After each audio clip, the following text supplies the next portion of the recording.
নমস্কার। আজকে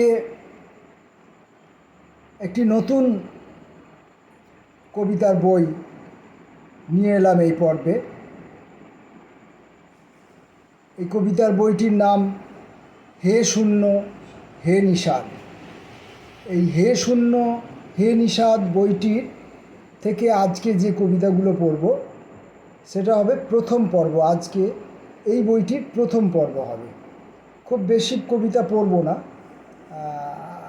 খুব বেশি কবিতা পড়ে শুনবার জন্য আপনাদেরকে বিব্রত করব না, একটি দুটি কবিতা পড়ব। তার আগে বলে রাখি যে এই বইটির কবিতাগুলির বিষয়বস্তু হচ্ছে গ্রহ, নক্ষত্র, আমাদের ইউনিভার্স, হ্যাঁ, এই বিস্তৃত যে পৃথিবীর বাইরে যে বিস্তৃত নভমণ্ডল, সেই নভমণ্ডলের সঙ্গে আমাদের ভাবনা চিন্তার যে মিলন বা সংঘাত, সমন্বয়, তার কিছু প্রকাশ করার চেষ্টা করেছি। বইটি আমি উৎসর্গ করেছি ডক্টর মণি ভৌমিককে। কবিতাগুলির নাম নেই, একটি দুটি তিনটি চারটি এরকম ক্রমিক নাম্বার দিয়ে চিহ্নিত করা আছে। হে শূন্য হে নিষাদ।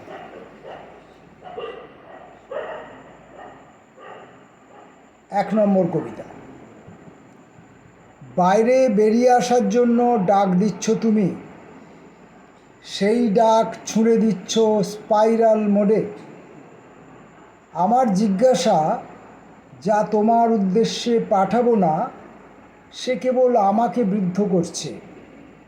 কে কবে কোথায় ঢুকতে পেরেছে এই বলে। আমার প্রিয় সূর্য ও তার সংসার একটি গ্যালাক্সির মধ্যে ঘুরছে, আর ঘুরতে ঘুরতে অন্য গ্যালাক্সির দিকে ছুটে চলেছে। সেই ছুটপ্রিয় অস্থিরতার মধ্যেই তথাকথিত এক স্থিতাবস্থার আসনে বসে আছি আমি।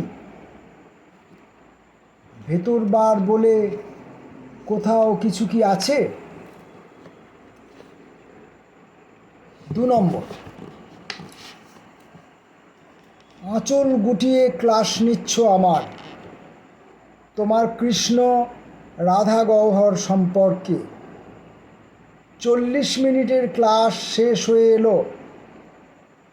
জানালা দিয়ে বাইরের রাস্তার দিকে তাকাতে গিয়েই সময় যে 1 চামচ চিনির চেয়ে বেশি নয় বোঝা যায়।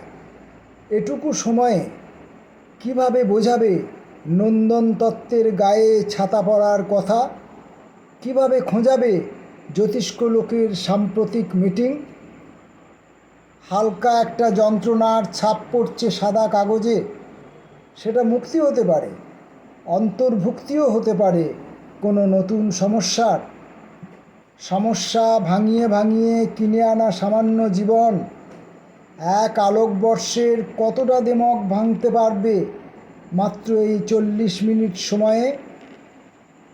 3, কোনো কিছু পেরে ওঠা ইদানিং আমার নাগালের বাইরে গিয়ে একটা পূর্ণচ্ছেদের কাছে ঘোরাঘুরি করছে। পূর্ণচ্ছেদকে ইংরেজিতে ফুল স্টপ বলা হয়। লেখা হয় একটি ডট বিন্দু দিয়ে। এই ডট বিন্দুর বিলিয়ন ভাগের এক অদৃশ্য বিন্দুতে এই ঘর সংসার নিয়ে আমাদের চলে যেতে হবে। স্পেস শূন্য সেই অকল্পনীয় জায়গার ভেতর সহাবস্থান হবে আমাদের। পরকীয়া করা বা না করার কোনো উপায় বা কল্পনা তখন থাকবে কি? যে সুচিতা এখন তোমাকে ভর দিচ্ছে, যে অসুস্থতা এখন আমাকে কষ্ট দিচ্ছে, তারা তখন থাকবে কোথায়, কার শরীরে? এই 3টে কবিতাই থাক। আজ বাংলা বছরের শেষ দিন। আগামীকাল শুভ নববর্ষের সূচনা। সে উপলক্ষে আপনাদের শুভেচ্ছা জানিয়ে রাখলাম আগাম। নমস্কার।